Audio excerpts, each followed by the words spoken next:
자, 지금 실시간으로 수업 듣는 분들도 마찬가지입니다. 처음 하신 분들은 일단 OT 입문과정의 1강은 참조해 주시기 바랍니다. 그래서 입문과정에서 다른 내용은 듣지 않더라도 OT 내용만 한 번 더 정리해 보시기 바랍니다. 1강 첫 번째 강의에 있습니다. 그러니까 회계 원리는 이렇게 합시다 라고 설명한 게 있으니까 그걸 한 번 더 한번 쭉 학습해 볼 수 있도록 하시고, 기존에 들었던 분들은 상관없고요. 이제 우리가 책을 가지고 시작을 하니까, 자, 이번 달에 100가지만 전달하고 시작합시다. 어떤 분이 그런 질문을 남겼더라고요. 게시판에다가 시간이 별로 없는데 입문 과정에 또 이론을 듣고 지금 기본 과정의 이론을 듣고 이렇게 하기에는 시간이 부족한데 입문 과정 안 듣고 기본 과정만 들어도 되겠습니까? 라는 질문을 하더라고요. 그런 걱정을 하시는 분들에게 이렇게 말해 드릴게요.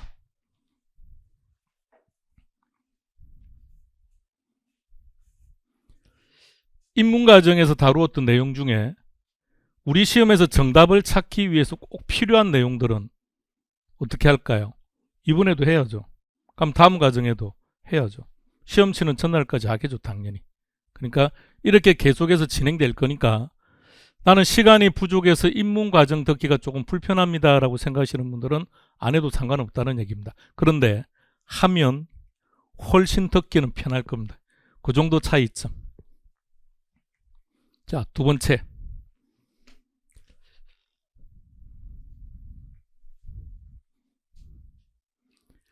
이번 과정부터는 조금씩 이렇게 시작하는 걸로 합시다. 입문 과정 들으면서 불편했죠?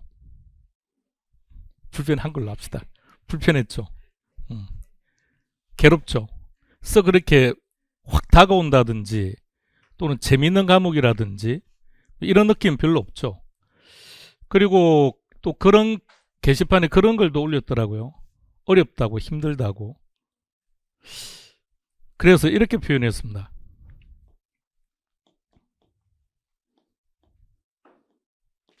삼회독을 하기 전까지는 평가도 진단도 하지 맙시다. 그러면 왜 입문과정 할 때 왜 어려웠을까요? 왜 불편했을까요? 내용이 어렵고 쉽고를 떠나서 처음 접하는 분야니까. 아니, 처음 접하는데 당연히 불편하지 않습니까? 우리가 운전할 때도 처음 가는 길은 다 불편한 거 아닌가요? 아무리 내비가 이렇게 가라고 말을 해준다고 할지라도. 그럼 처음 접한 것을 가지고 어렵다라고 말을 해버리면 그 다음 여러분들이 접근하기가 싫어집니다. 책 보기도 싫어지고. 그러니까 3회독 하기 전까지는 진단하지 맙시다. 그럼 회계 공식적으로 수업을 기준으로 3회독이면 몇 월 달에 끝나는 겁니까? 지금 9, 10, 11, 1회독 하고요.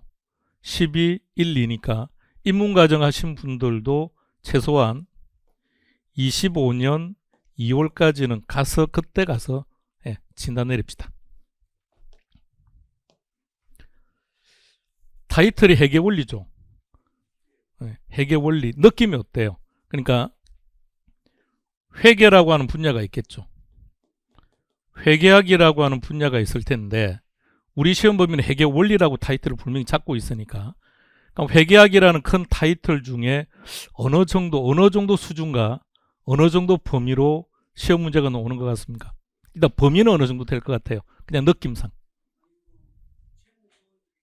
그렇죠. 회계원리라고 되어 있으니까.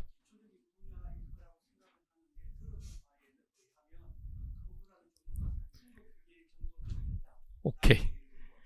자, 방금 정확하게 말씀하셨습니다. 제목이 회계원리니까 이 정도면 그냥 기본적인 내용들을 다루는구나 라고 생각을 했는데 주변에서 이야기를 들어보니까 중급 회계 정도까지는 해야 되더라. 중급 회계 위에는 뭐가 있을까요? 중급 회계 밑에는 뭐가 있을까요? 그러니까 대학의 커리큘럼상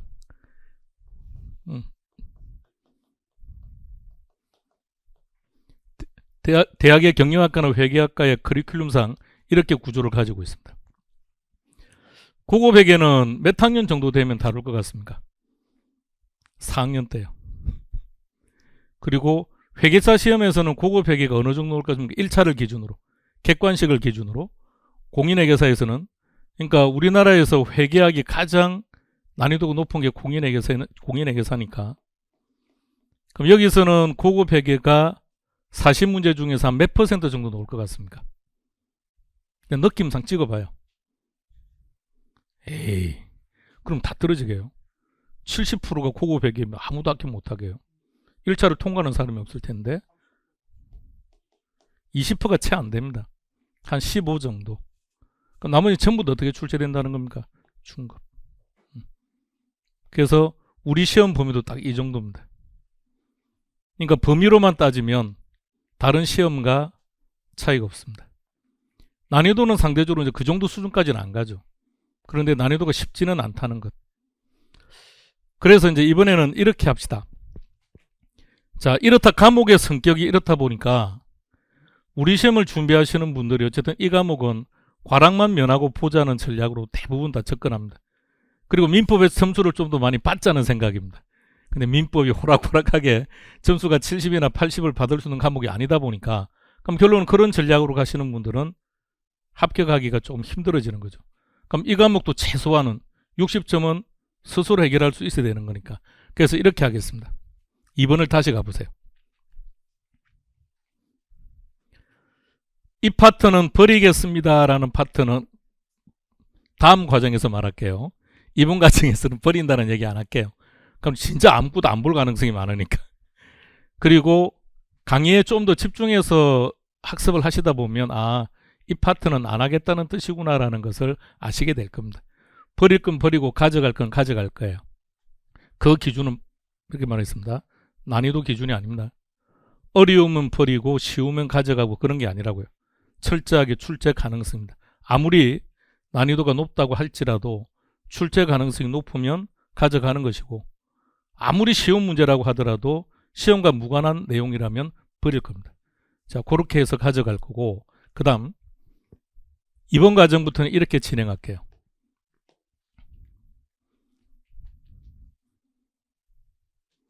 그래서 오늘 하는 내용들 중에 한 파트는 시험 치기 전날 다루는 수준까지 다 다룰 겁니다.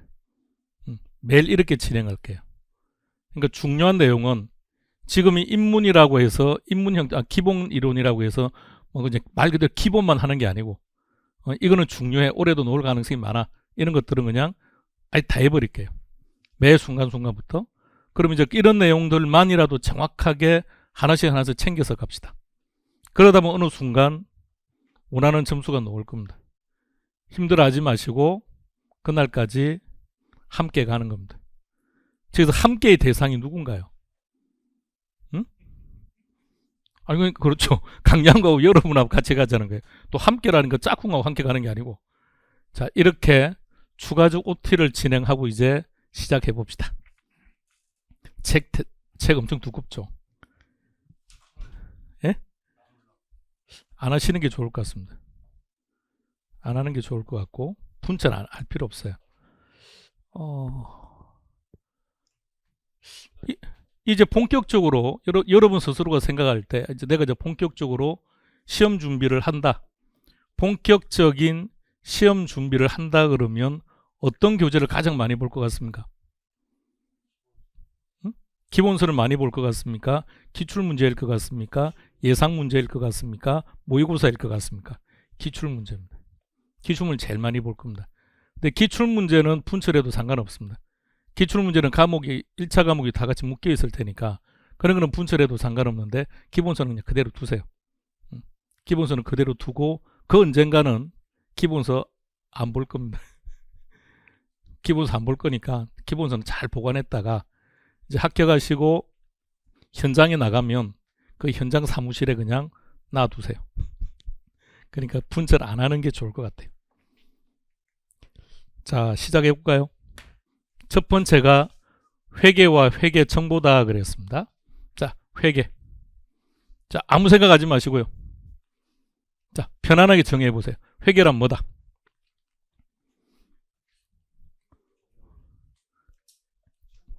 정보 이용자에게 뭐라고요? 정보를 제공하는 과정. 그러니까 누군가가 우리에게 회계가 뭡니까? 라고 물어보면 이렇게 답을 하면 돼요. 정보를 제공하는 과정이다. 그럼 정보를 제공한다. 누구한테요? 방금 말했던 정보 이용자에게. 정보 이용자에게 정보를 제공하는 겁니다. 그런데 이 정보 이용자의 범위는 다양하겠죠. 이 정보 이용자 중에는 과세 주체도 있을까요? 세금을 부과하는 주체 있을까요? 세무당국이 A라는 기업에 세금을 부과하려고 할 때 저 기업의 상황을 정확하게 알아야죠. 그런 사람이 될 수도 있고, 특정한 기업에 돈을 빌려준 채권자가 될 수도 있을 것이고, 아니면 채무자가 될 수도 있을 것이고, 우리처럼 주주가 될 수도 있는 거고요. 자, 그래서 이제 이런 건 시험에 안 나와요. 이건 필요 없는 것들입니다. 정보 이용자의 종류가 많구나. 그럼 여기서 정보 이용자 갑돌이는 저 A라는 기업의 주식에 투자하려고 해요. 그렇다면 갑돌이가 합리적인 의사결정을 할 수 있도록 정보를 제공해 주는 거예요. A라는 기업에 주식에 투자하려고 한다. 그 주식에 투자할 때 합리적인 의사결정을 할 수 있도록 정보를 제공해 주는 것, 이것을 회계라고 정의한다고요. 그럼 현재 A라는 기업에 주식에 투자를 하고 싶다고 했는데, 주식에 투자하는 정보 이용자들은 어떤 정보가 필요할 것 같습니까? 바로 이제는 인문과정을 거치고 오니까 답이 바로 나와요. 재무제표 맞습니다. 저 오늘 조금 이제 다운시켜서 갑시다. 첫 번째, 저 기업이 안전한 기업인지 위험한 기업인지, 투자했다가 어느 날 사라지면 안 될 거 아닙니까? 투자했는데 상장 폐지돼 버리면, 자, 그러면 안전한 기업인지 아닌지를 파악할 때 우리는 이렇게 표현합니다. 견실한 기업일까? 그럼 기업이 견실하다, 안전하다는 것은 뭘 가지고 판단하는 거죠? 이 회사의 자기 자본은 얼마고 타인 자본은 얼마냐? 조금 더 편안하게 쓰면 내 돈은 얼마고 남의 돈이 얼마인지, 이것을 확인하는 겁니다. 그럼 내 돈이 얼마냐, 남의 돈이 얼마인지를 파악하려면 재무 상태를 파악하는 겁니다. 그럼 첫 번째, 주식에 투자하고자 하는 정보 이용자는 어떤 정보가 필요하다고요? 첫 번째 뭐라고요? 재무 상태. 중요합니다. 재무 상태. 두 번째, 주식에 왜 투자하는 겁니까? 돈 벌려고. 조금 더 고상하게 표현하면 수익을 얻기 위해서. 그럼 수익을 얻으려면 저 A라는 회사가 어떤 상태이어야 될까요? 흑자가 돼요. 실적이 좋아야 되겠죠. 그럼 실적이 어떤지를 알아야죠. 실적이다. 이걸 조금 더 편안하게 표현해 보세요. 수익은 얼마일까? 비용은 얼마일까? 그래서 당기 순이익은 얼마나 발생하지? 이것을 알아야 배당을 얼마나 받을 수 있는지를 판단하겠죠. 우리 이것을 경영성과라고 합니다. 자, 중요한 개념 두 가지가 나왔습니다. 자, 뭐라고 되어 있습니까? 재무상태, 경영성과. 늘 시험 문제입니다. 자, 두 가지 다시 한번 정확히 기억합시다. 이러한 재무상태를 나타내는 표, 그걸 뭐라고 했습니까? 재무상태표. 이러한 경영성과를 나타내는 표를 손익계산서. 같이 해봅니다. 재무상태를 나타내는 표를 재무상태표, 경영성과를 나타내는 표를 손익계산서. 그럼 재무상태표, 손익계산서, 이런 것들을 통칭해서 우리는 뭐라 부릅니까? 재무제표. 재무, 돈, 돈과 관련된 모든 제자, 표. 그럼 좀 더 이제 구체적으로 들어갑니다. 회계란 뭐라고요? 심플하게. 회계는 뭐다? 정보 이용자들에게 정보를 제공하는 과정이다. 좀 더 심플하게 말하면 그냥 정보 제공. 근데 어떤 정보를 말하는 거면 이 정보라는 게 재무제표라는 얘기입니다. 그럼 정보 이용자들은 재무제표를 보면 뭘 알 수 있다고요? 재무상태도 알 수 있고 경영성과도 알 수 있고 또 등등등등 이제 곧 나올 겁니다. 이런 것이 회계구나. 이런 기본적 개념을 한번 잡아봅시다.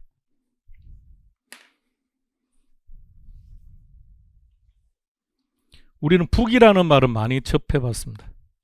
북이라는 말 많이 들어보셨죠? 북이. 북이는 이걸 북이라고 해요. 장부 기입을 줄여서 북이라고 해요. 그러니까 북이와 회계의 관계는 어떻게 된다? 회계가 넓은 개념이에요. 그러니까 회계는 장부에 기입한다 안 한다? 기입해야죠. 많은 장부에 기입하는 거죠. 그러니까 회계라고 하는 것은 이 업무를 그대로 내포를 하고 있는데 여기에다 정보를 제공하는 기능도 함께 하는 거죠. 그럼 구태 둘의 관계를 따져본다면 북이는 회계의 일부분이 된다는 얘기입니다. 자, 회계의 의 다 같이 읽어볼까요?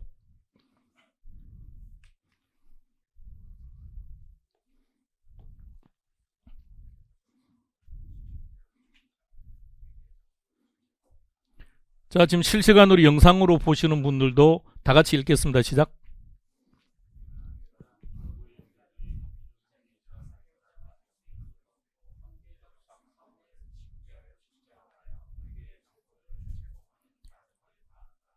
지금 지하철 타고 가면서 핸폰으로 영상으로 보시는 분들도 읽으세요. 큰 소리로. 자, 이번에는 여기서 중요한 키워드 3개만 딱 찾으세요. 첫 번째 키. 오케이. 정보 이용자. 두 번째는요. 경제적 사건. 그리고 회계 정보. 요 3개가 조금 더 나가면서 이제 구체화되는 겁니다. 합리적 의사결정 물론 중요하죠. 중요한데 뭐 시험에서는 의미 없는 거고요. 전 추상적 개념이니까. 합리적이라는 기준은 뭔가요? 합리적 기준. 개개인마다 다르겠죠. 그러니까 잠시 후에 관리 회계에서는 합리적이라는 게 완전히 의미가 달라질 수도 있습니다. 근데 우리가 다루는 재무 회계에서는 합리적이라는 기준이 있겠죠. 어떤 걸까요? 돈 많이 벌 수 있는.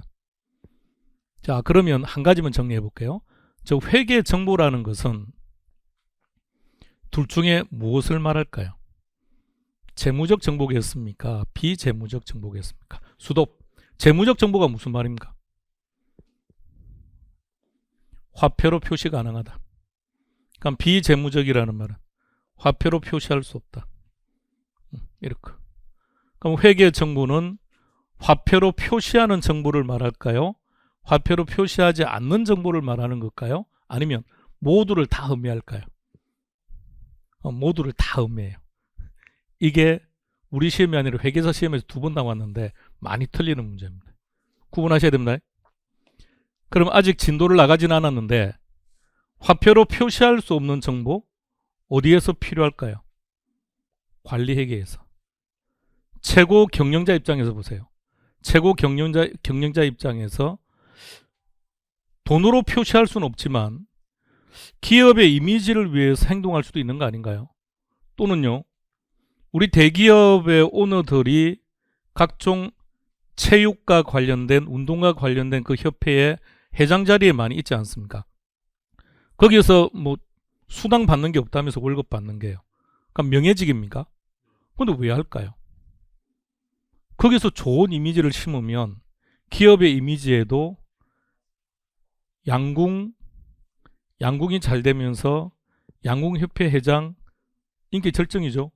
현대자동차 이번에 엄청나게 또 인기 절정이던데요. 덩달아 시너지로 가는 거 아닙니까?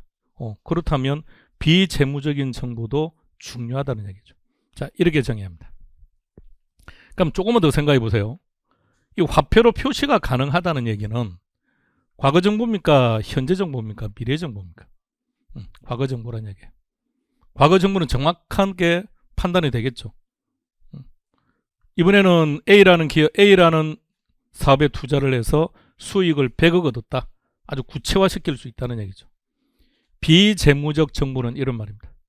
화폐로서 측정하고 제공하는 것이 불가능한 정보. 그럼 주로 시점상 과거, 현재, 미래의 정보일 가능성이 많겠죠. 자, 요 내용 하나는 메모할게요. 자, 요 내용 하나만 메모합니다. 자, 어디에 적을 거냐면, 자, 교재 잠시 그냥 구경만 해봐요. 회계정보 이용자 그래서 투자자도 있고 채권자 등등 시험에 안 나와요. 그냥 구경하는 겁니다. 자, 그 다음에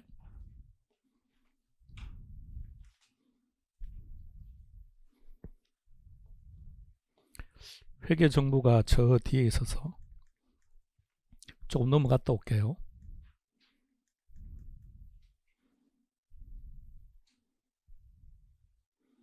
페이지가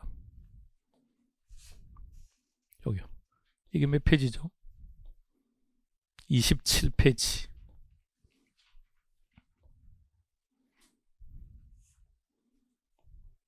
27페이지 보면 2절의 타이틀이 뭐라고 되어 있습니까? 회계 정보라고 되어 있죠. 그 여백이 조금 있죠. 그 여백에다가 요거 하나 메모해 놓고 갑시다. 아래.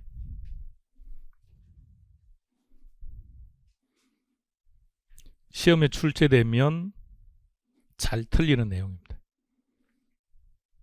비재무적 정보도 포함한다. 따라서 회계 정보라고 하는 것은 화폐로 측정 가능한 재무적인 정보와 화폐로 측정하기에는 곤란한 비재무적인 정보, 이 모두를 의미한다. 그리고 함께 시점적 의미도 좀 같이 정리해 놓으셔야 됩니다.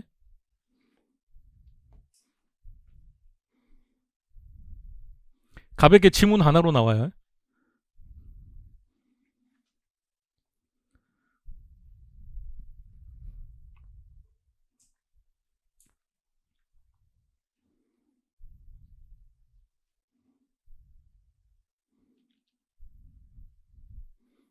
자, 회계의 정의를 통해서 이제 하나하나 진행합시다.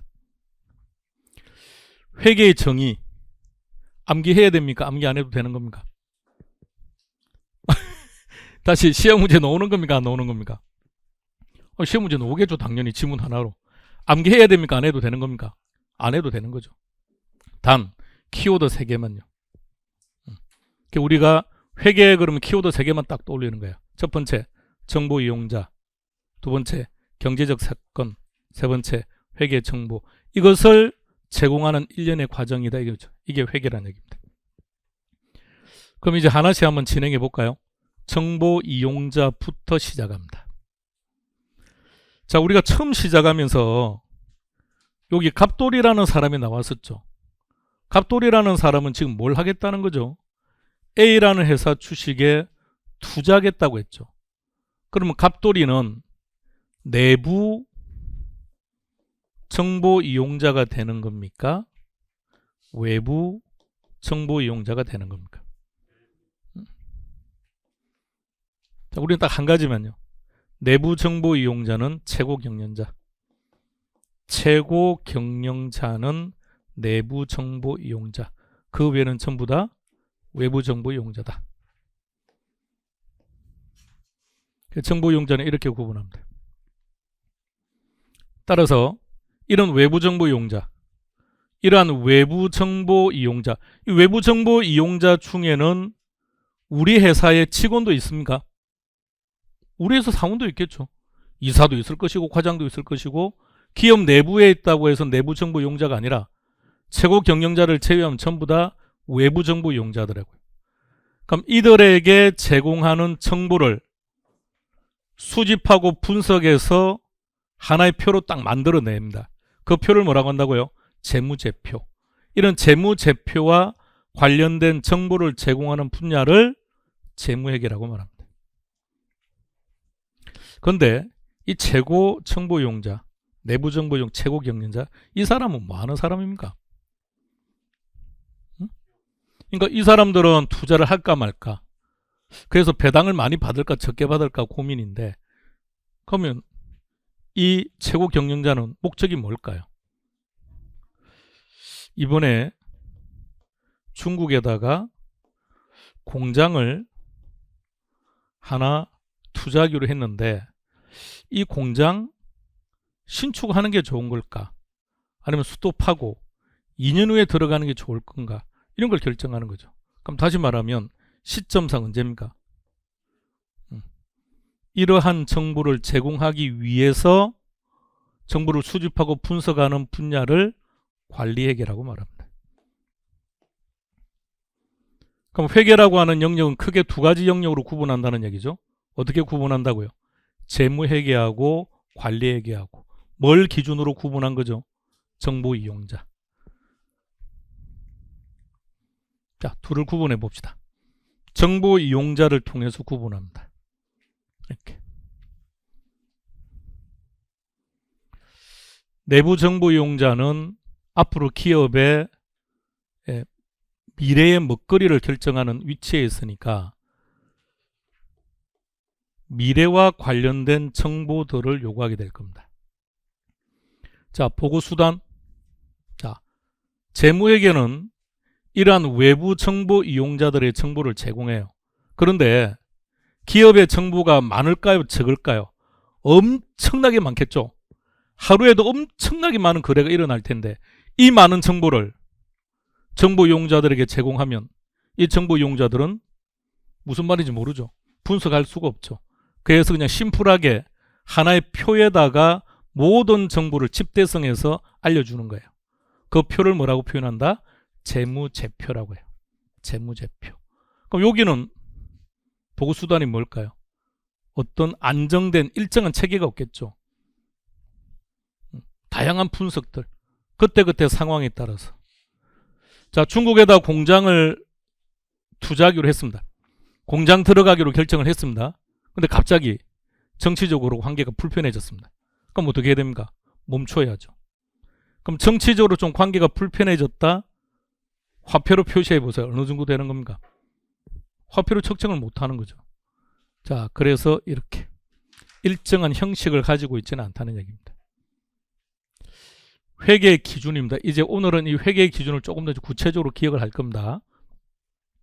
일반적으로 인정된 회계 원칙. 자, 읽어보셔도 뭐라고요? 계속 보일 겁니다.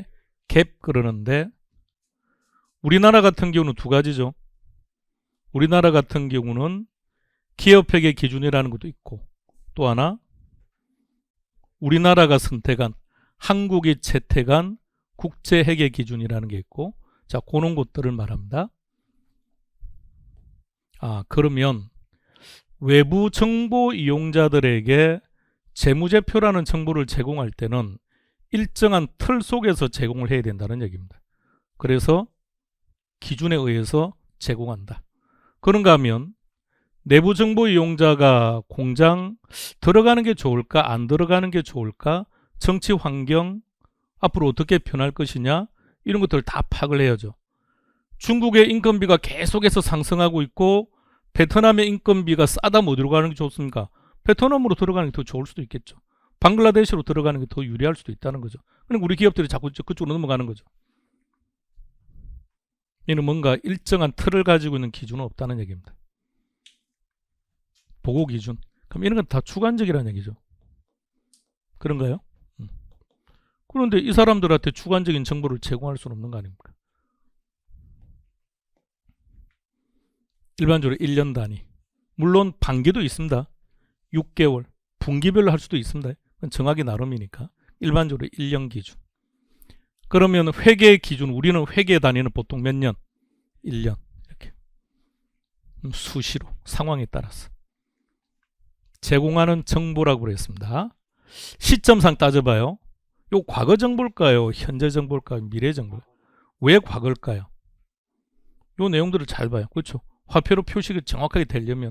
그리고 재무제표라고 하는 것은 그동안 기업의 재무 상태나 경영 실적을 좀 더 숫자로 표현한 거 아닌가요?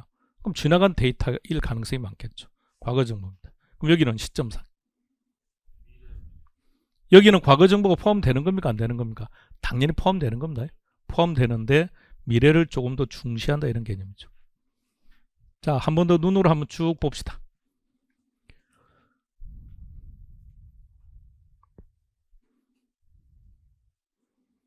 우리 교재도 있습니다. 자, 교재 가서 필요한 부분만 체크할게요. 페이지는 23페이지.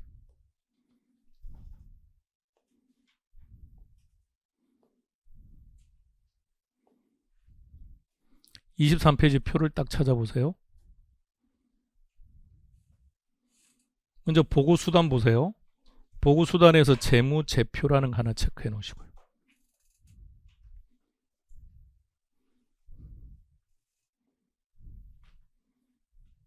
과거 정보도 필요하지만 미래 지향성이 더 강하다는 것. 그리고 이 표현. 오늘 읽을 때 갭이라고 있습니다. 갭. 일반적으로 인정된 회계 원칙.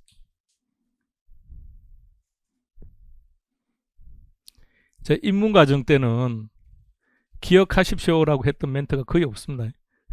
이제는 이제 하나씩 기억할 건 기억하면서 들어가야 됩니다. 다시 한번 쭉 읽어볼까요?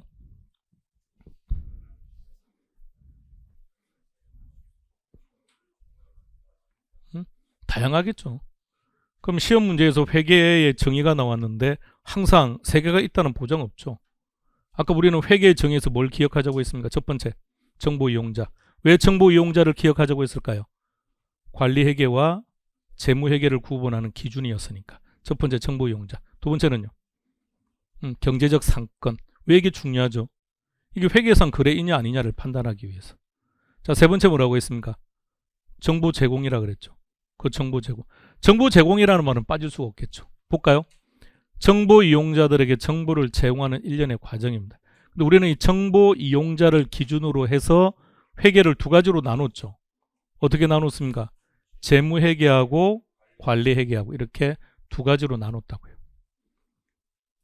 그러면 내부 정보 이용자들에게 필요한 회계 영역, 외부 정보 이용자들에게 필요한 회계적 영역의 정보들을 제공하는 분야가 우리는 이렇게 해요. 자, 관리 회계는 이렇게 정의합니다.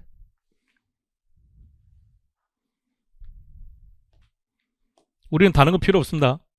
시험 문제에서 지문 하나로 놓을 텐데 그냥 관리 회계다라는 말이 보이면 뭐만 생각하면 돼요? 내부 정보 이용자라는 것. 그러면 재무 회계는요? 그것만 딱 기억하고 있으면 돼요. 나머지도 한번 쭉 읽어는 보고 갑시다.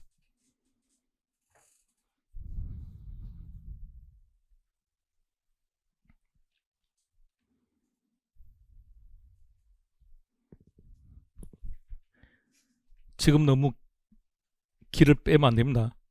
여기는 시험과는 거의 관계가 없어서 이제 2교시부터 본격적으로 시작될 겁니다. 자, 문제 한번 답 찾아볼까요? 딱 이 정도 수준.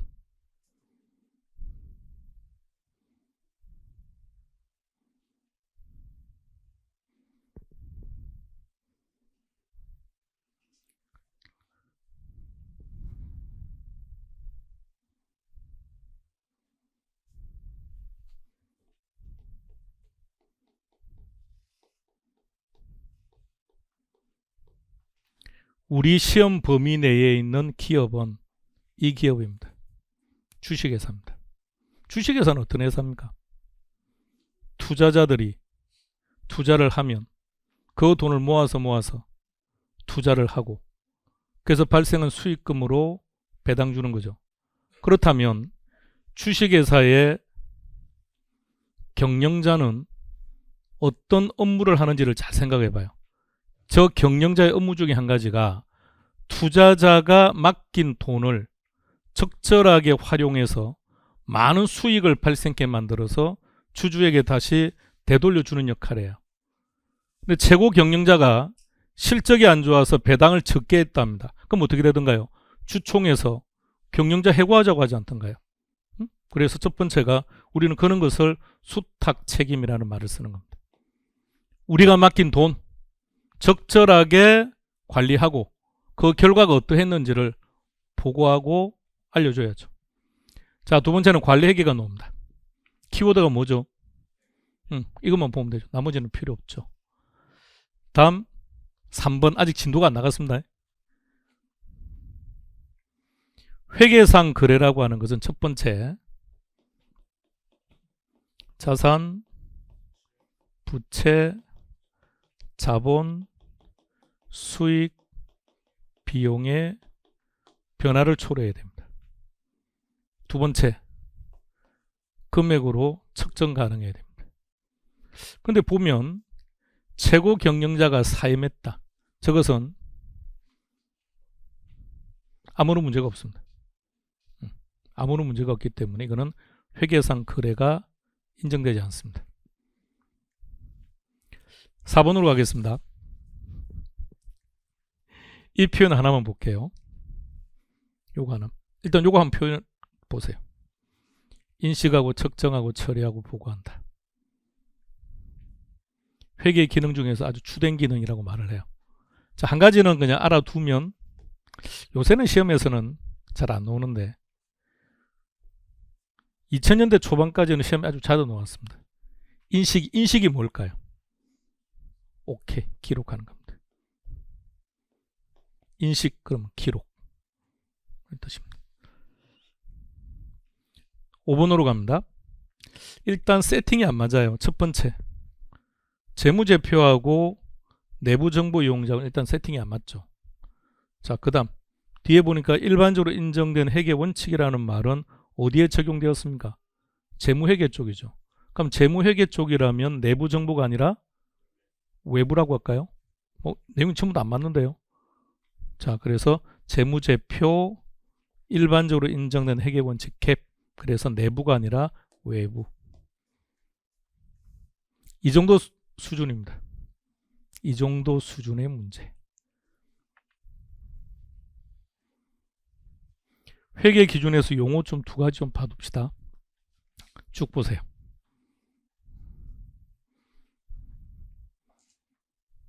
그냥 봅시다. 우리가 뭘 계속 써야 되니까. 국제회계 기준. 그래서 IFRS라고 표현합니다. International Financial Reporting Standard 이렇게 표현합니다. 자, 특징을 보세요. 그냥 가볍게 보는 겁니다. 아이고, 시험에 안 나와요. 시험에 안 나와요. 용어만 나와요. 용어만. 우리나라하고 세계하고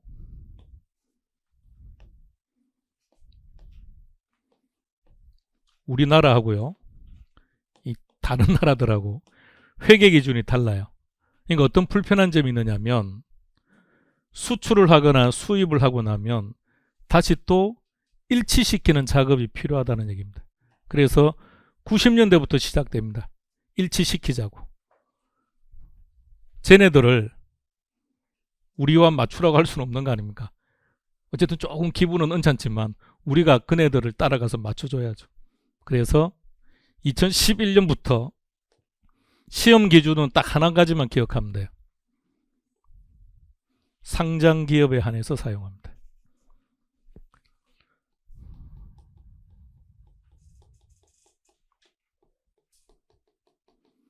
이게 맞는 표현입니까? 이게 맞는 표현일까요? 많이 들었던 용어죠. 그럼 우리가 이제 일반적으로 사회생활을 하면서 재무상태표 그러면 일반 대중은 무슨 말인지 못 알아듣습니다. 근데 이건 워낙 많이 듣던 표현이라, 그러니까 지금 이건 둘 다 우리나라 다 사용하는 겁니다. 어떨 때 재무상태표라고 쓰는 겁니까? 국제계 기준에서는. 반면에 우리 기준에서는요, 이렇게 쓰는 거예요. 그럼 구분은요, 상장기업, 여기는요, 비상장기업. 비상장기업은 이렇게 쓰는 거예요. 근데 우리 시험 기준은 국제계 기준으로 가야 되기 때문에 우리 시험은 이렇게.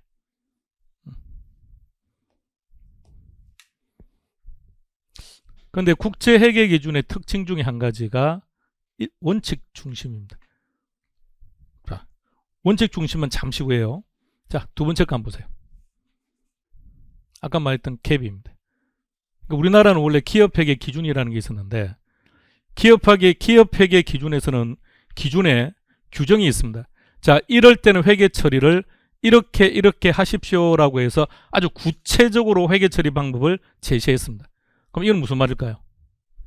구체적으로 제시 안 했다는 얘기입니다. 이렇게 합니다. 끝. 회계 처리는 어떻게 하라고요? 그냥 나라마다, 기업마다 그냥 알아서 하십시오. 이렇게. 그래서 원칙 중심입니다. 가볍게 한번 읽고 가볼게요. 우리 책에 뭐라고 되어 있는지.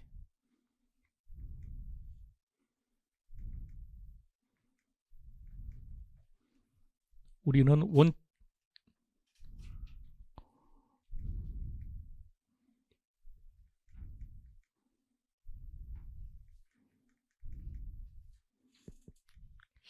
자꾸 넘기니까 영상 보시는 분들은 눈에 불편하겠는데요. 회계상 그래.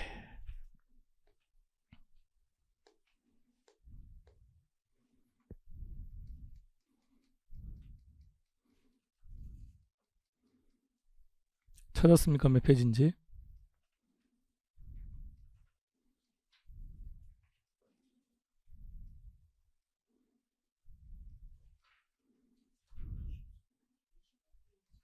예. 25페이지 한번 보시죠.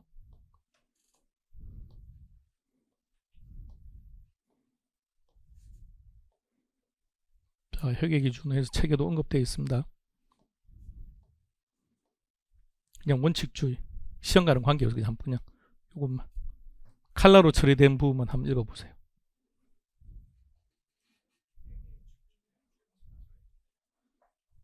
그럼 우리는 편해진 겁니까? 불편해진 겁니까? 우리 수험생 입장에서 불편해요. 기존의 기업회계 기준처럼 자 이러한 경우에는 회계 처리를 이렇게 하십시오로 딱 규정을 해놨어요. 그럼 기업회계 기준에 맞게끔만 시험 준비하면 돼요. 근데 지금 우리는 국제회계 기준으로 가다 보니까 원칙주의 중심입니다. 아주 구체적인 내용에 대해서 언급이 없다는 거죠. 국가마다 다릅니다. 우리는 시험 기준으로 이것만 딱 기억합시다. 자, 일단 표현들은 보세요. 우리 시험 어느 쪽으로 간다고요? 한국 채택 국제 회계 기준. 그래서 이렇게 표현해요. 이건 코리아입니다. 그래서 이렇게 KIFRS라고 표현하는데 어떻게 구분한다고 했습니까? 여기는 비상장, 여기는 상장기업. 그거 하나만 기억합시다. 어제 시험 문제로 출제가 되면 이것도 지문 하나로 놓을 것이고 지문 하나로 놓은다면 제일 중요한 게 상장기업이냐 비상장기업이냐. 우리나라는 기준이 3개입니다. 3개인데 또 있습니다. 둘 다 아무거나 선택해서 적용하는 게 또 있는데 우리는 알 필요 없으니까 하나만 딱 기억합시다. 상장기업은 무엇을 하고 비상장기업은 무엇을 적용해야 된다는 것. 경제적 사건으로 한번 가볼까요? 자, 5초간 쉬었다 합시다. 머리 맑게 합니다.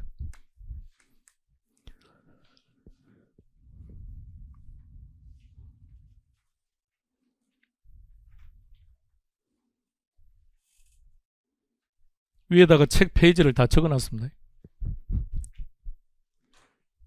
자, 지금까지 한 내용들 한번 쭉 정리해 볼까요? 자, 시험 기준으로 가는 겁니다. 회계란 뭐다? 정보를 제공하는 과정이다. 여기서 말하는 정보라는 것은 뭘 말한다? 재무적 정보도 있고 재무적 정보도 있었고 비재무적 정보도 있었다. 화폐로 측정 가능하던 화폐로 측정할 수 없던 모두가 다 정보의 범위에는 다 포함이 되는 것이다. 자, 그리고 정보를 제공한다고 해서 여기서 말하는 정보, 대표적인 정보가 뭐라고요? 재무상태, 경영성과. 이 용어에 빨리 익숙해져야 돼요. 재무상태, 경영성과. 재무상태를 나타내는 표를 뭐라 한다고요? 재무상태표. 이것을 기업에서 만드는 거예요. 그 정보 이용자들에게 재무상태표를 제공하는 거죠. 그럼 일반 정보 이용자들은 재무상태표를 보고 이 기업에 투자할 건지 안 할 것인지, 이 기업은 견실한지 아닌지 이런 것을 판단할 수 있다는 얘기입니다. 자, 경제적 사건. 이게 회계상 거래냐 아니냐 이겁니다. 자, 첫 번째 정보 이용자를 정리했습니다. 그 정보 이용자를 통해서 우리가 두 가지 회계 영역이 나왔죠. 하나는 재무회계, 하나는 관리회계. 재무회계 그러면 외부 정보 이용자, 관리회계 그러면 내부 정보 이용자 끝. 거기까지만.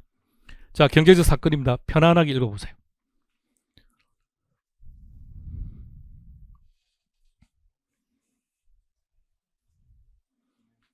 그 사건으로 인해서 이러한 변화가 생겨야 됩니다. 그리고 금액으로 측정도 가능해야 됩니다. 따라서 이런 경우 회계상 거래라 할 수 없다. 단순히 계약만 체결한다든지 종업원을 고용했다? 안 됩니다. 자, 하나씩 한번 처리해 봅시다. OX 결정하세요. 단순하게 계약만 체결하는 것은 회계상 거래가 아니다. 두 번째, 동일한 내용이죠. 이것도 단순하게 계약만 체결한 거니까 회계상 거래가 아니다. 자, 여기서 나타나는 계정 과목 말해보세요. 자, 처음 듣는 분은 신경 쓰실 필요 없으면 그냥 편안하게 들어보는 거예요. 자, 첫 번째 뭐가 생겼다고요? 상품 생겼고 또 하나 외상 매입금. 상품은 자산, 부채, 자본, 수익, 비용, 자산. 그럼 외상 매입금은요? 부채, 변화를 가져왔다고요. 거래입니다.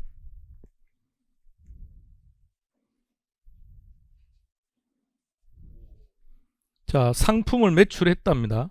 상품이라는 계정이 하나 나타났고, 근데 지금 당장 돈을 받지는 못했대요. 그럼 뭐라고 해야 됩니까? 외상 매출금 또는 매출채권. 이야, 한 달 그래도 학습하셨다고. 자, 갑니다. 또 그래입니다. 자, 시험 문제 이렇게 나옵니다.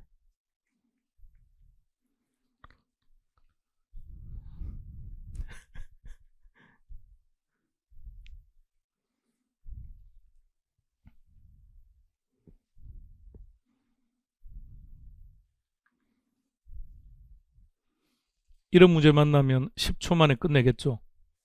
일단 어떻게 접근한다고요? 뒤에만 쫙 봐야죠. 뒤에만. 고용했다, 계약했다, 이런 것들 나옵니다. X. 답은 3번. 자, 두 번째 경제적 사건이었습니다. 자, 세 번째 갑시다. 이제 회계 정보입니다. 이게 회계 정보예요. 회계 정보. 재무 상태가 뭐라고요?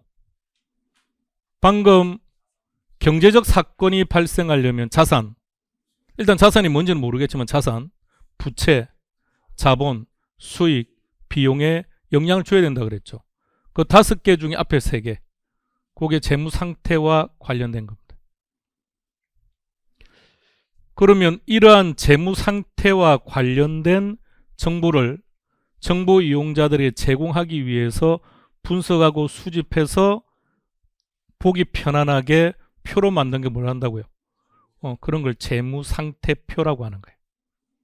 자, 경영성과, 수익과 비용입니다.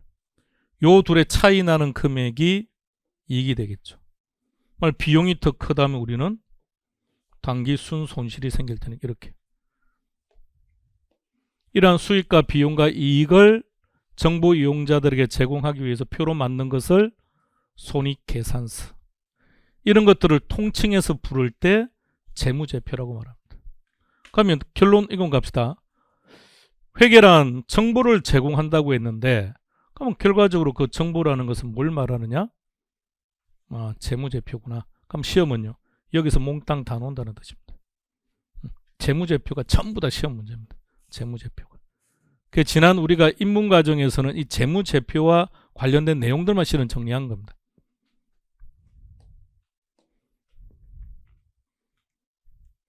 회계 기간 용어 한 가지만 보겠습니다. 2024년을 이렇게 표현합니다. 단기.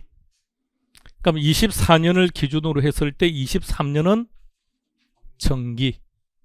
24년을 기준으로 했을 때 25년은요. 차기. 이렇게. 저런 표현들. 정기, 단기, 차기. 정기 2월, 차기 2월 이런 용어들이 나와요. 이렇게. 그럼 정기 2월을 했다면 단기 입장에서는 이게 뭐가 되는 겁니까? 기초. 이렇게 넘어가면 요거는 단기의 기말이 차기로 이월되는 거죠. 만약 재고자산이라고 한다면 기말 재고자산이 차기로 넘어가서 기초 재고자산이 되는 거겠죠. 요것만 그냥 가볍게 구경해 놓으세요. 계속 시험에서 나오니까. 1교시는 여기까지요. 자, 마무리합시다. 자, 여기까지는 시험 문제 별 의미가 없다. 여기까지 시험 문제 별 의미가 없다. 단, 지금까지 한 내용들은 그냥 지문 하나씩. 그러나 기본적 개념들은 정리를 하고 가자고요. 회계란 정보를 제공하는 것이다. 근데 조금 더 구체적으로 키워드 3개를 정리한다면 회계란 뭐다? 정보 이용자, 경제적 사건, 회계 정보. 첫 번째, 정보 이용자를 기준으로 했을 때 재무회계와 관리회계가 구분된다. 지문 하나로 출제되는 겁니다. 그 다음에 회계적 사건, 경제적 사건, 조금 전에 보셨죠? 한 문제로 나타납니다. 물론 빈도가 높지는 않아요. 기억하셔야 됩니다. 자, 세 번째, 회계정보란 뭐다? 결론은 재무제표다. 근데 재무제표인데 재무제표 종류 중에 2가지는 이제 구경했네요. 재무 상태표하고 손익계산서, 재무상태표를 보면 뭘 알 수 있다는 겁니까? 재무상태를. 재무상태가 뭐죠? 자산, 부채, 자본의 구조가 지금 어떻게 되어 있는지 좀 더 쉽게 말해봐요. 내 돈과 남의 돈. 그죠? 내 돈과 남의 돈의 비율이 얼마나 될까? 이 기업은 지나치게 남의 돈이 많아. 아, 그럼 이 기업은 위험해. 이렇게 하는 거죠. 손익계산서는 무엇을 나타낸다고요? 수익과 비용을 나타낸다. 1교시였습니다. 쉬었다 하겠습니다. 어떤 과목이 가장 불편하다고 이야기 들었습니까? 1차 과목에서. 그렇죠. 맞습니다. 다 그렇게 말씀하시고 현실적으로도 가장 불편합니다. 그리고 앞서 우리가 했지만 실제는 회계 본리가 아니죠. 회계학인 거죠. 범위도 넓고. 중급회계, 회계학과에서는 중급회계를 어느 정도 할까요? 가령 2학년 때부터 보통 중급회계를 다루게 되는데 2학년, 3학년? 그럼 중급회계의 범위가 과연 어디까지가 되고 중급회계가 어느 정도 영역이냐? 쉽게 말하면 고급회계라는 커리큘럼으로 강의하는 거 빼면 전부 다 중급회계입니다. 그러니까 범위가 엄청 넓어요. 경영학과는 회계학에서 다루는 그냥 회계학은 전부 다 중급회계예요. 전부 다 중급회계. 그러니까 학습해야 될 내용도 많고 불편하고 어렵고 맞습니다. 맞는데 근데 어찌되었든 극복해야 되는 거 아닌가요? 근데 극복은 해야 되는데 나는 40점만 받을래? 50점만 받을래? 이게 웃기지 않습니까? 50점 받으면 70점도 받을 수 있는 건데 구태 한정 정할 필요도 없고 그러면 하자고 하는 것은 철저하게요. 자, 이번 시간에는 회계 감사입니다. 우리 교재는 26페이지를 한번 찾아볼까요? 우리 교재 26페이지.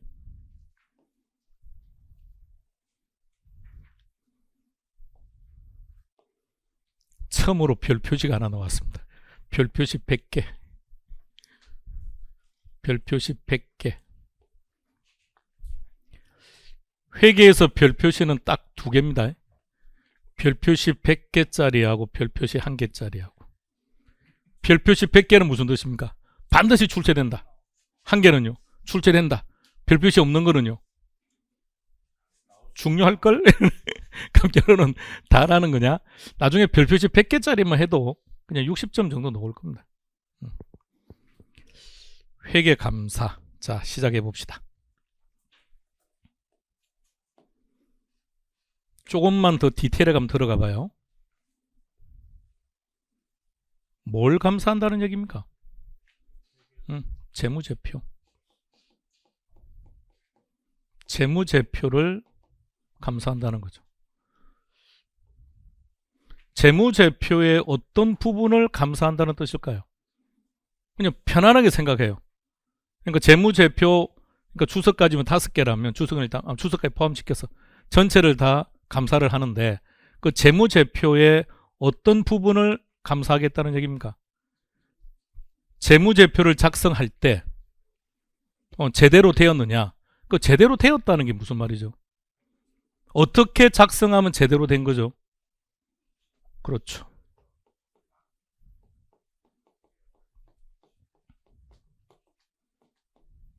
자, 요 단어 하나 기억합시다. 회계 기준의 위배성을 감사한다는 거예요. 회계 기준의 위배성을 감사한다. 한번 혹시라도 경험이 있는지 한번 생각해 보세요.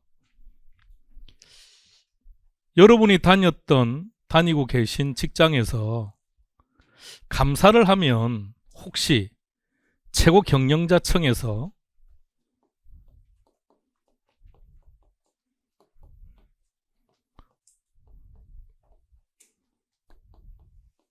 혹시 감사 범위를 제한하던가요?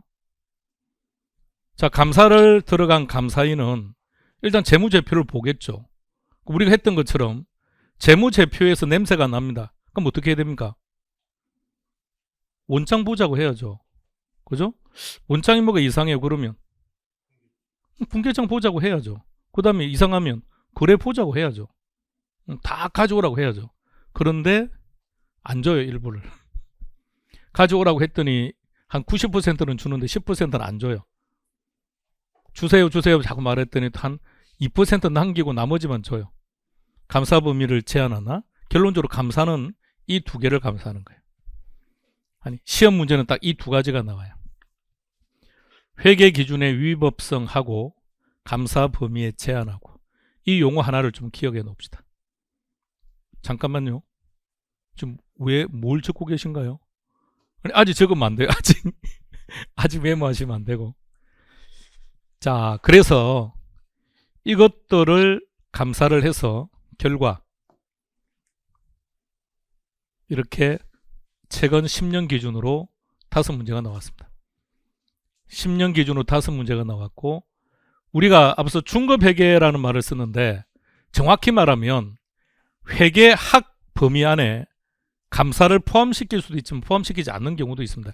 일반적으로 포함시키잖아요. 회계감사가 별도의 과목으로 있어요. 공인회계사는 회계감사가 별도의 과목으로 분류되고, 대학에서도 회계감사를 별도로 다룹니다. 회계학 안에 안 들어가 있습니다. 그러니까 우리 범위가 진짜 지나칠 정도로 지금 높아요. 그러니까 회계감사가 깊게는 문제가 안 들어가기 때문에 책에서는 가볍게 언급했는데 출제문항수로 따지면 엄청나게 출제 빈도가 높다는 얘기입니다. 그러니까 초창기 때 이 시기에 별로 출제가 안 됐던 것은 이 시기만 하더라도 감사가 별로 출제가 안 됐다는 얘기입니다. 이제 본격적으로 나오기 시작해요. 아마 앞으로는 계속해서 언급될 가능성이 높다는 얘기입니다. 자, 집중합시다. 자, 조금만 집중력을 업시켜봐요. 오늘 이거는 끝냅시다. 자, 감사하는 이유를 이제 말해보세요. 방금 우리는 감사의 범위를 설정한 거예요. 자, 이제 왜 감사를 하는 겁니까?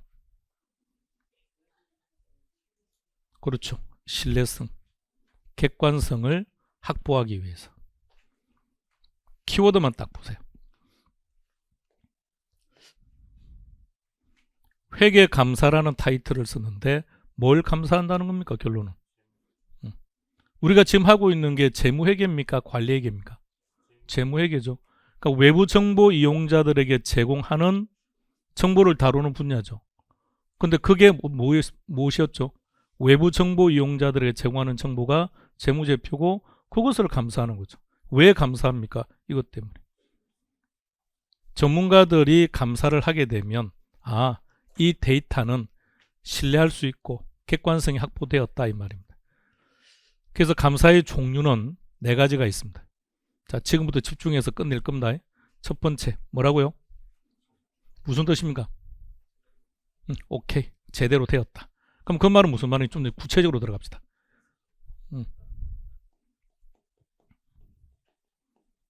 중요하지 않다. 그죠? 중요하지 않다. 근데 뭐가 중요하지 않다는 겁니까? 방금 우리 감사하는 게 2가지를 감사한다고 했는데요. 첫 번째는 생각해봐요. 회계 기준대로 했느냐, 회계 기준의 위배성이라고 그랬죠. 연결해서 말해보세요. 적정 의견이라는 말은 무슨 말이라고요? 회계 기준의 위배성에 중요함이 없다. 중요함이 없다. 2번째는 뭐라고 했었죠? 감사의 범위라 그랬죠. 감사 범위의 제한. 자, 연결해서 말해보세요. 감사 범위의 제한에 중요함이 없다. 그러니까 딱히 뭐 제한하는 경우도 없더라, 이런 말이죠. 2번째, 한정 의견이라고 해요. 이건 무슨 뜻일까요?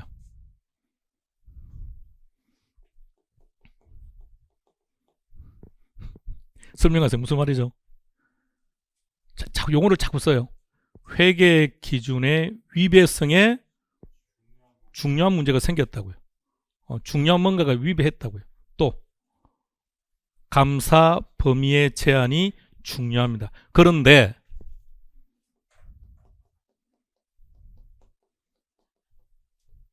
전반적이지 않대요. 전반적으로 그러하진 않다. 다른 말로 바꿔보세요.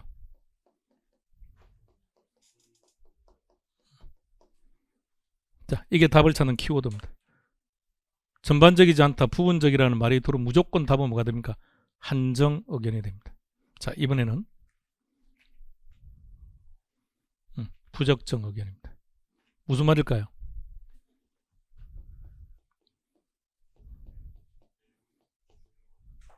자, 순서를 잘 봐요. 여기는 오케이죠. 그럼 뒤로 가면 점점 안 된다로 지금 가고 있는 거 아닙니까? 그러니까 매우 중요하다. 뭐가? 그러니까 어떤 위배성? 회계 기준의 위배성이 매우 중요하다. 그러니까 이거는 통과시킬 수 없다. 부적정 의견을 제시하는 겁니다. 자, 네 번째. 이건 무슨 뜻일까요? 오케이. 감사 범위 제한이 매우 중요하다. 어떤 결정적인 자료를 제시해주지 않는다. 그럼 감사를 더 이상 할 수가 없다. 아, 그래서 일단 여기는 어떻게 한다? 의견 거절이다. 자, 이렇게 네 가지입니다. 자, 다시 감사 의견의 종류는 몇 가지라고요?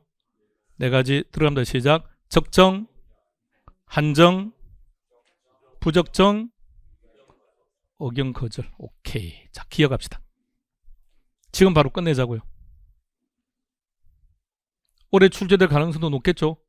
아, 올해니까 올해는 이미 남았고, 내년 우리 시험에 출제될 가능성이 높은 25년도에 출제될 가능성이 높으니까 정리하자고요. 지문 하나가 나오든 한 문제가 나오든. 자, 그러면 이제 다시 갑니다. 키워드만 갑니다. 시작. 중요하지 않다, 중요하다, 매우 중요하다. 그런데 뭐가 중요하지 않다고요?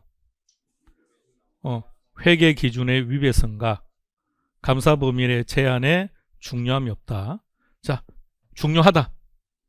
그런데 부분적이다. 어느 특정한 부분에 대해서만 지금 문제가 있지 다른 부분에는 문제가 없다. 그럼 이럴 때는 한정적으로 오케이 사인 주는 거죠. 자, 뒤에는 둘 다 매우 중요해. 근데 매우 중요한 내용이 달라요. 부적정, 무엇이 매우 중요하다고요? 회계 기준 위배성이 중요하다. 그래서 부적정하다. 감사 범위의 제한이 매우 중요하니까 나 감사 더 이상 못하겠다. 그래서 의견 거절이다. 이렇게. 자, 제목. 자, 들어갑시다. 아, 책에 막 이렇게 쓰고 하는 괜찮아요. 단 하나 약속합시다. 자, 여러분들도 마찬가지입니다. 랜선으로 만나시는 여러분들도 책에 메모하는 것 오케이. 단 메모할 때 이쁘게 메모하기 없기. 이쁘게 메모하고 형광펜으로 막 줄 긋고 막 그렇게 하기 없기. 그럼 시간만 뎁다 오래 걸립니다. 책에는 그냥 무조건 그냥 낙서한다. 낙서한다는 생각으로 그냥 하세요. 그리고 여러분들은 이 책을 지금 9월부터 내년 2월까지 보고 나면 전혀 안 볼 겁니다. 내 인생 끝나는 그날까지 안 볼 겁니다. 그 다음부터 기출문제 할 텐데 뭘 이걸 보겠습니까? 그냥 책꽂이에 꽂아두면 돼요. 그리고 기출문제 하거나 또 모의고사 하거나 등등등 할 때 이제 보다가 궁금한 거는 찾아보면 되겠죠. 근데 궁금한 건 절대 안 찾아봅니다. 궁금한 건 물어보면 되지 뭘 찾아봅니까? 자, 감사 의견의 종류 들어갑니다. 자, 첫 번째 적정각 의견입니다. 먼저 제목들 한번 더 다 기억하세요.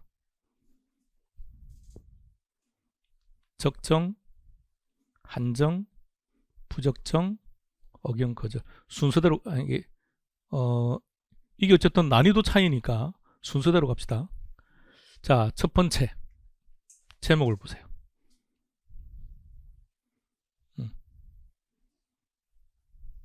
그래서 이 둘의 제목을 좀 기억해 두라는 얘기입니다. 시험 문제가 나오면 이 둘이 계속 나와요. 감사 범위에 제한하고 회계 기준 위배성하고. 그러면 적정 의견을 받았다는 말은 무슨 말이라고요? 중요하지 않다. 무슨 뜻인지 아시겠죠? 없다는 말은. 그러니까 감사 범위의 제한도 없고, 그리고요, 기준의 위배성도 없다. 다른 말로 바꾸면 매우 중요하지 않다. 중요하지 않다. 자, 두 번째. 자, 제목 뭐라고요? 몇 가지? 자, 순서는 아니지만 우리끼리 약속했습니다. 자, 네 가지 순서대로 배열하세요. 적정, 한정, 부적정. 오케이. 그럼 입력됐습니다. 자, 이제 한정 의견을 할 겁니다. 자, 이들을 판단하는 기준이 두 가지라고요. 첫 번째, 감사 범위에 제한하고 회계 기준의 위배성하고. 그럼 한정 의견은 무슨 말이라고요? 중요하다고요. 둘 다 중요해요. 중요합니다. 그런데 전반적이진 않아요. 전반적이지도 않고 부분적이다. 자, 기억합시다.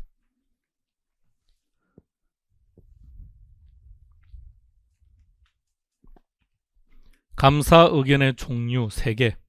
감사 의견의 종류 4개.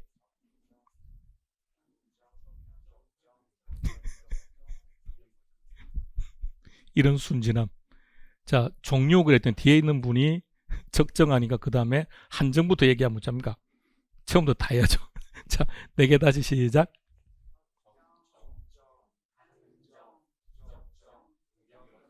오케이. 이들을 판단하는 기준은 2개.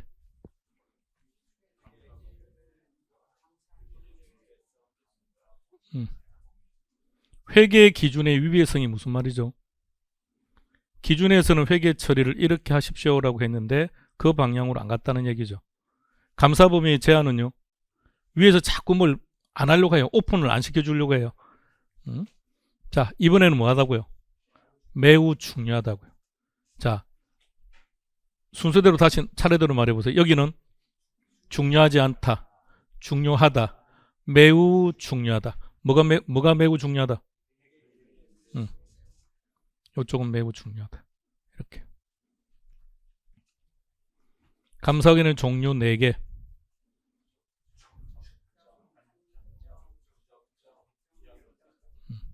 보세요. 1분 전에 나의 모습과 지금의 나의 모습을 보세요. 다 있지 않습니까? 자, 판단 기준이 뭐라고 2가지? 회계 기준의 위법성, 감사 범위의 제한인데 매우 중요죠. 근데 뭐가 매우 중요하다는 겁니까? 감사 범위의 제한이. 요거는요. 이건 없다고요. 이렇게. 자, 이제 문제 풀 겁니다. 찾아보세요.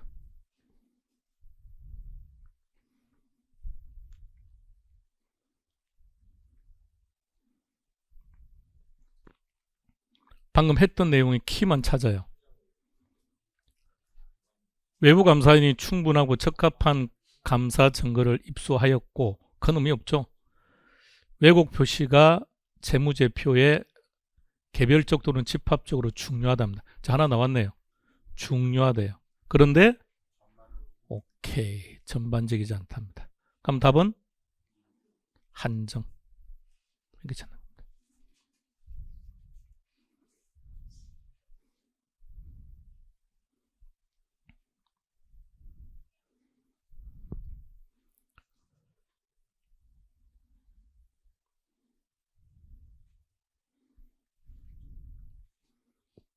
필요한 것만 찾으세요.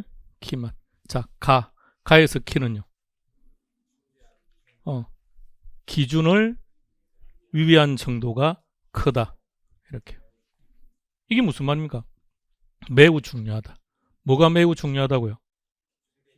회계 기준 위배성이 중요하다. 그럼 어디에 속합니까? 3번째, 부적정. 오케이. 자, 그 다음에 결정합시다.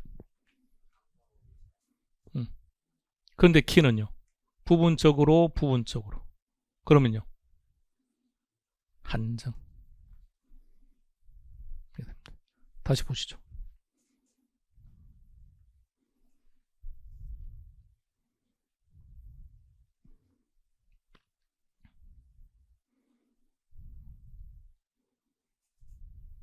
자, 3번째 문제로 가볼게요. 찾으세요.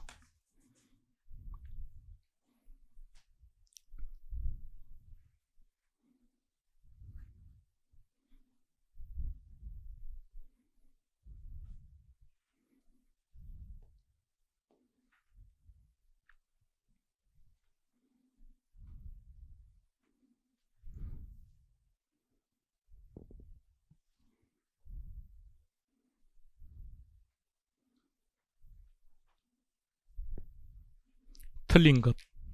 답은 일단 3번하고 5번이 지금 대립되는 거 아닌가요? 3번을 보면 재무제표는 감사인하고 독립적이 된다고 말을 했는데 5번에 추석은 감사인이 도움을 받을 수 있대요. 지금 추석이라는 게 재무제표인지 아닌지만 판단하면 되겠네요. 재무제표입니까? 그럼 둘 중에 하나는 틀렸겠네요.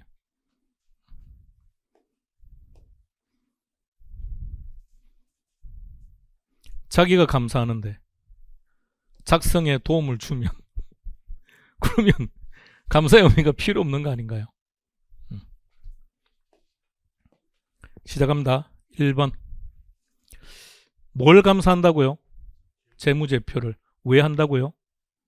신뢰성과 객관성.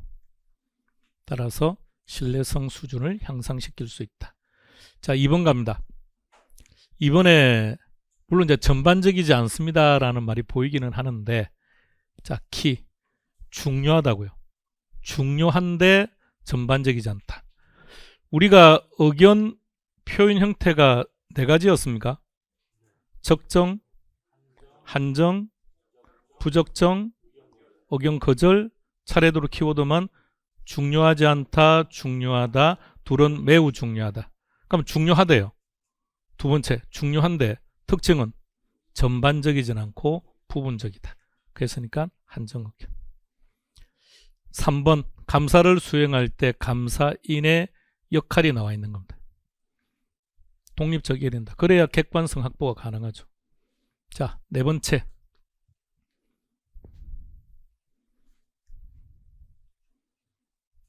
자, 그럴 때는 아무런 문제가 없다는 말이죠. 5번으로 갑니다. 여기까지는 정확한 거죠. 정확한데 마지막 추석 부분이 틀렸습니다. 자, 한 번 더 확인하세요. 다 쭉.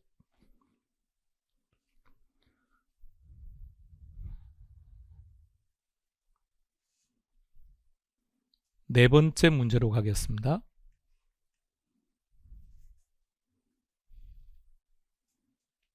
답은 오케이. 설명 생략. 자, 네 문제 풀었습니다. 최근 10년 동안 몇 번 나왔다고요? 5번. 지금 다 풀고 있습니다. 시작하세요. 올해 나왔던 문제입니다.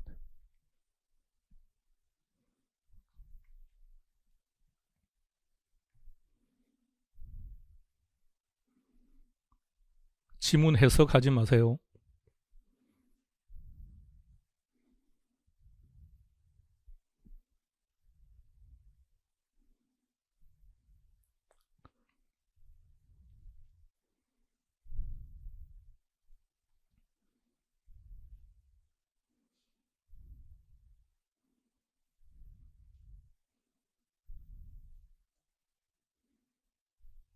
몇 번?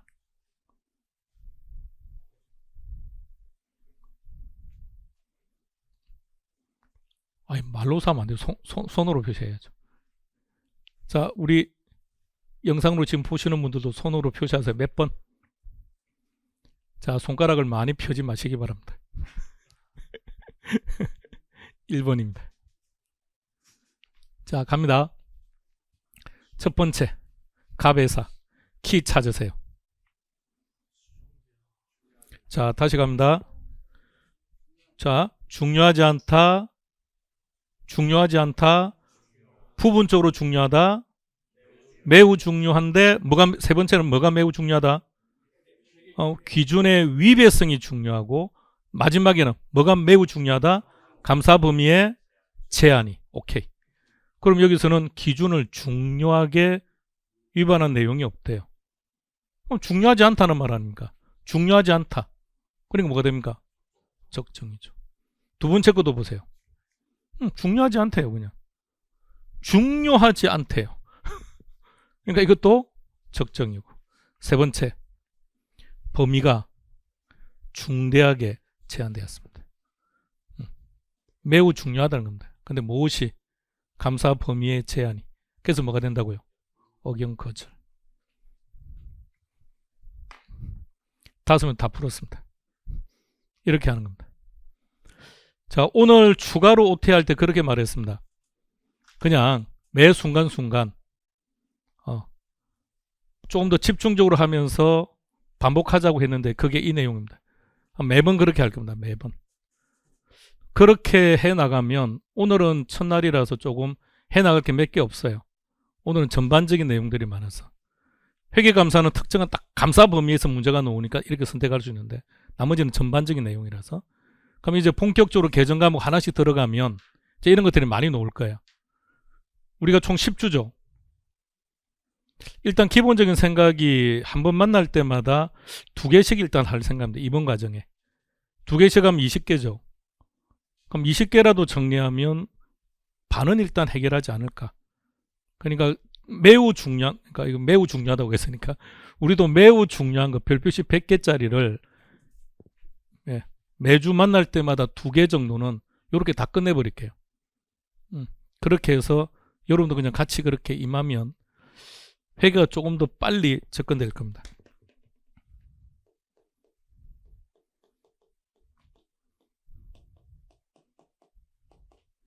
어제 민법 하셨죠? 기존에 계신 분은 가만 계세요. 처음 오신 분이요. 어제 민법 했죠? 오늘 회계했죠? 아니 물론 이제 지금 두 과목 다 가볍게 좀 이제 구경만 한 거지만 둘의 과목 성격이 다르다는 느낌이 있습니까? 그죠? 과목이 다르니까 다른데 확실하게 수험생 입장에 다른 게 뭘까요? 수험생 입장에서 말해보세요. 수험생 입장에서 시험 기준으로 이 두 과목에 확실한 차이점이 있습니다. 둘은 성격이 완전히 달라요. 그러니까 하나는 법이고 하나는 경제 쪽이거든요. 이것을 공부하는 사람들 운에 자네요. 마인드 자체도 완전히 달라요. 마인드도 다르고 세상을 바라보는 철학도 많은 부분에서 다릅니다. 자, 이 두 과목이 수험생 입장에서 뭐가 다르던가요? 먼저 회계는요, 파트가 독립적입니다. 다시 말하면 재고자산을 난 재고자산은 진짜 모르겠어. 그래서 유형자산을 공부할 때 아무런 영향이 없습니다. 나 자산을 진짜 모르겠어. 근데 부채하면 아무런 영향이 없습니다. 그러니까 회계는 전부 다 파트가 전부 다 독립적입니다. 전부가 독립적이고 매일매일 우리 수업시간 다루는 내용이 다 독립적이에요. 1교시와 2교시가 독립적이고 단순히 생각해 보세요. 오늘 1교시, 2교시 뭐 관련성이 있습니까? 1교시를 잘해야지 2교시 답을 찾나요? 아니지 않습니까? 회계는 이렇게 독립적입니다. 근데 민법은요, 유기적입니다. 민법 총칙을 모르겠다? 물건, 채권 골치 아파집니다. 근데 장점도 있습니다.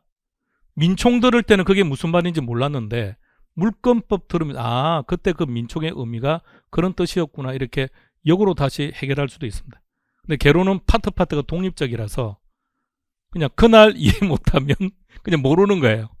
다른 파트를 할 때 도움이 되고 이런 게 없습니다. 단지 이제 우리가 입문 과정에서 하거나 오늘 하는 내용의 일정 부분들 대부분의 내용들은 전체와 다 연결되어 있습니다. 연결되어져 있다 보니까 뭐 붕괴하는 방법이야 뭐 모든 게 똑같은 거 아닌가요? 그죠? 그리고 전체 뭐 정산하는 과정이야 똑같은 거죠. 근데 매 파트가 독립적입니다. 그러면 학습하는 방법도 달라야 되겠네요. 그죠? 회계는 전부 다 독립적이라고요. 이게 장점이자 단점이에요. 따라서 어느 한 파트를 모른다고 해서 다른 파트에 누가 되진 않아서 좋기는 한데 상대적으로 해야 될 게 많을 수도 있어요. 내가 재고자산을 잘해. 그렇다고 유형자산을 할 때 아무런 도움이 안 돼요. 자산을 잘해. 그렇다고 부채할 때 아무런 도움이 안 돼요. 그러니까 어떤 면에서는 또 그게 단점이 될 수도 있고요. 민법과는 성격이 완전히 다르죠. 그러니까 민법은 시간이 그러면 좀 걸리겠는데요. 그죠? 총칙, 물건, 채권으로 계속하면서 이게 좀 여러 번 진행되어야 민법의 전체가 보일 거 아닙니까? 전체가 보여야 뭔가 좀 빨리빨리 와닿는 것들이 있을 것이고요. 회계는 오늘 하는 거 전부 다 모르겠는데 얘는 알겠어, 얘는. 그럴 수는 있는 거 아닙니까? 과목의 성격이 다르니까 그 과목에 맞춰서 하시고요. 그런데 어떤 경우든 이건 물론 이제 이론 문제니까 이론 문제일 때 그래 계산 문제는 조금 다르지만 답은요 직관적으로 선택하셔야 됩니다. 해석하면 안 돼요. 읽고 해석해봐요. 답 못 찾아요. 이거 읽어서 뭐 하려고요? 응? 아, 그렇구나. 그럼 뭔 의미가 있냐고요? 그래서 단점이 뭘까요? 첫 번째, 시간이 많이 걸린다. 두 번째, 답 못 찾는다. 그래서 절대 해석하면 안 돼요. 처음이니까 논리적으로 해석해야죠.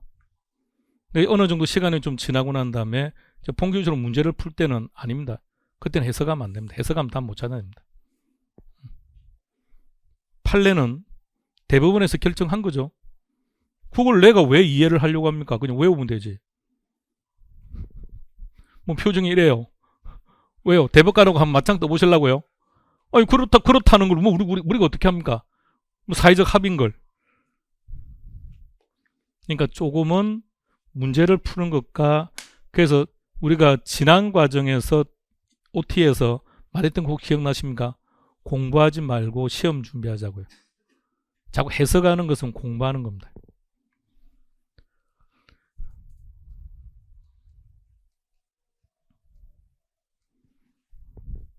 자, 다시 끝냅시다. 감사합니다. 감사합니다. 뭘 감사한다고요? 재무제표를 감사하는 거예요. 왜 합니까? 아까 기출지문에 그런 말 나왔었죠. 그냥 가볍게 요것만 딱 기억하면 돼요. 아, 감사라는 것은 이런 뜻이구나.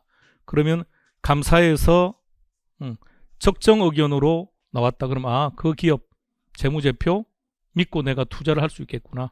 이렇게. 자, 종류는 4가지.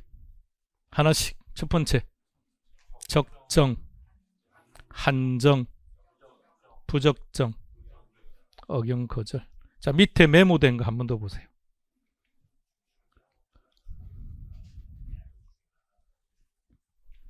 자, 여기는 중요한데 요게 실은 키워드였죠. 아까 답을 찾다 보니까. 그럼 다시 한 번 더 말하면요.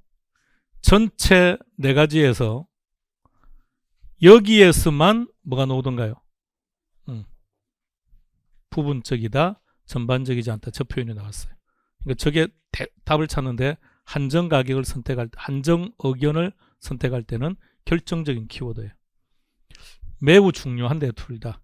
근데 시험 지문에 아까 보세요. 매우 중요함 이렇게는 안 나오지 않던가요? 중대한 이렇게 나오죠. 자, 매우 중요한데 무엇이 매우 중요한지를 보셔야 돼요.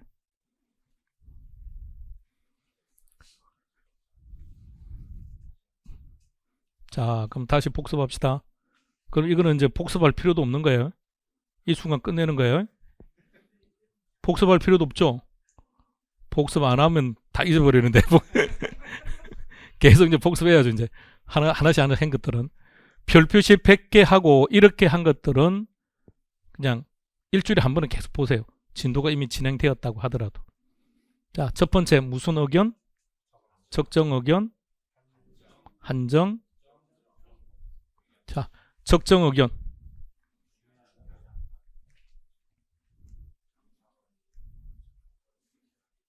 그러니까 그냥 없다고 표현했는데 이걸 조금 더 구체적으로 말하면 뭐라고요? 중요하지 않다. 자, 이제 한정 의견입니다. 한정 의견은요, 둘 다 중요한 겁니다. 중요한데 부분적으로 또는 전반적이지 않다. 이렇게. 자, 세 번째 부적정 의견입니다. 일때는요, 매우 중요합니다. 뭐가 매우 중요하다고요? 요게 매우 중요하고 저쪽은요, 중요하지 않다. 매우 중요하다. 다음날 의견 거절이다. 판단 못하겠다. 제안이 오케이. 자, 계속해서 반복하세요. 이제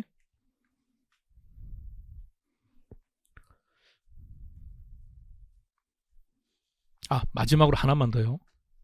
열심히 암기했습니다. 열심히 암기했습니다. 답 찾는데 크게 중요하지 않습니다. 하고 나면 자꾸 답 찾는 연습을 해야 돼요. 문제를 보셔야 돼요. 여기서 제일 중요한 거는 전반적이지 않습니다. 그랬으니까 한정으로 가면 되겠죠.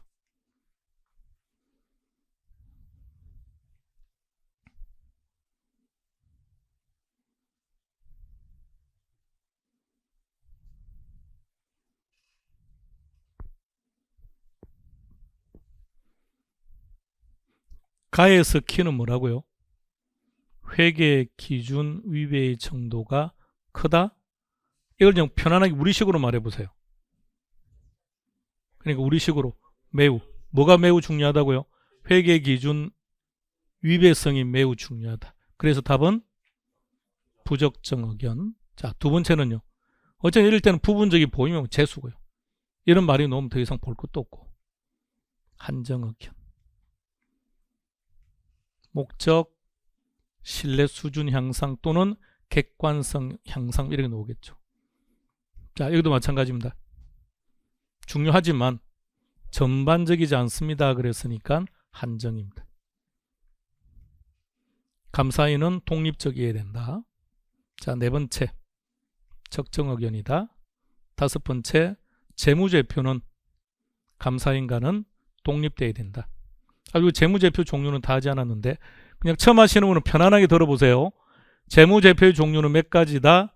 다섯 가지다. 시작. 재무상태표, 손익계산서, 현금흐름표, 자본변동표, 주석. 오케이. 처음 오신 분 어떻게 합니까? 잘했습니다. 자, 그 다음 문제로 갑니다. 이렇게 놓으면 재수. 패스. 이렇게 놓으면 쉬운 겁니까? 에이, 아니까 쉬운 거죠. 10분 전에 이 문제 풀었으면. 자, 이제 마무리.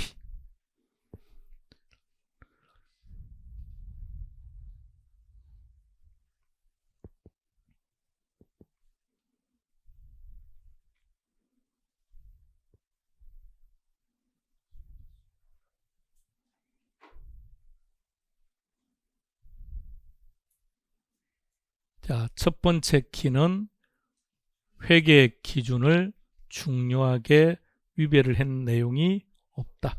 여기까지 뭔가 그럴듯하게 가더니 갑자기 없대요. 그랬으니까 적정. 여기도 마찬가지입니다. 결론은 중요하지 않다, 중요하지 않다는 얘기죠. 그 다음에는 감사 범위가 중대하게 제한된다고 했으니까 의견 거절. 오케이. 이제 메모를 하나 합시다.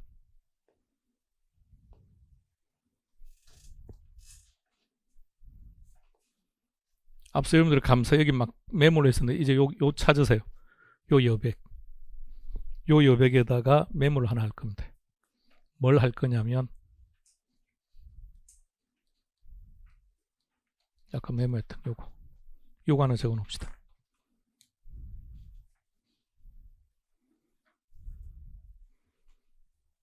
지금 여러분들이 보고 계신 이 슬라이드는 PPT는 나중에 책자 형태로 다 만들 겁니다. 그래서 어느 시기가 돼서 이제 우리가 이제 마무리하고 막 계속 반복할 때는 이런 걸로 마무리할 겁니다.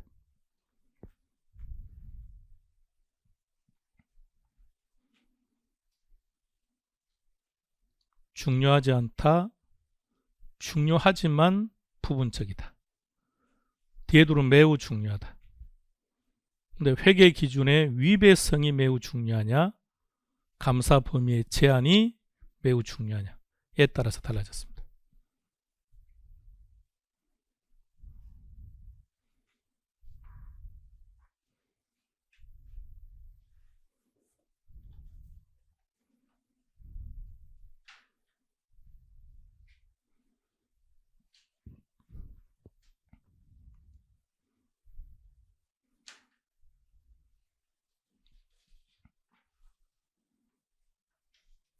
어렵습니까? 심플합니까? 자, 방금 이 파트 회계 감사 파트 불편합니까? 그냥 편안합니까? 편안합니까? 아까 문제 처음 풀 때 답 못 찾았었는데요. 그러니까 이제 문제를 풀어보고 나니까 확 다가오지 않습니까? 그래서 기출문제가 중요하다고.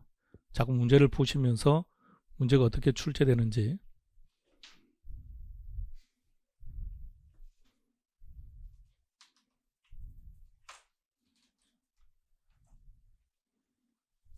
자, 메모 끝났으면은 이 표현들입니다. 이렇게 해놓을게요. 아까 그렇게 메모를 했는데 요 내용들이니까 조금 더 깔끔하게 정리해 놓으시기 바랍니다. 회계 감사였습니다. 끝. 교재 가서 조금만 정리합시다.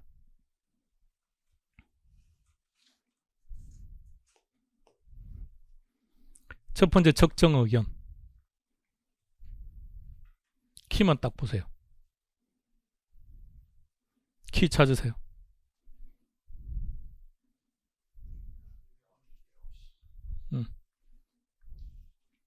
중요한 제한이나 회계 기준에 위배가 없다. 이거죠. 그럼 이걸 심플하게 말하면 중요하지 않다. 이거예요. 자, 두 번째 한정 의견은요. 중요하다. 그런데요.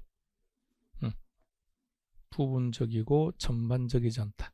그걸 하나 체크해 보세요. 부분적이고 전반적이지 않다.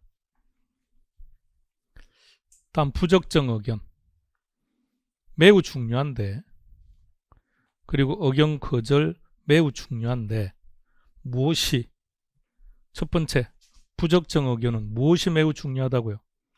회계기준 위배가. 나머지 볼 필요 없어요. 다음에 의견 거절은요, 감사 범위 제한이. 오케이. 자, 그렇게 딱 정리하는 겁니다.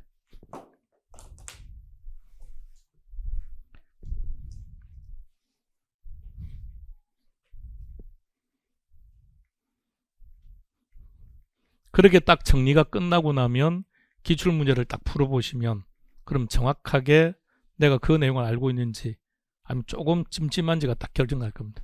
자, 회계감사였습니다. 쉬었다 하겠습니다.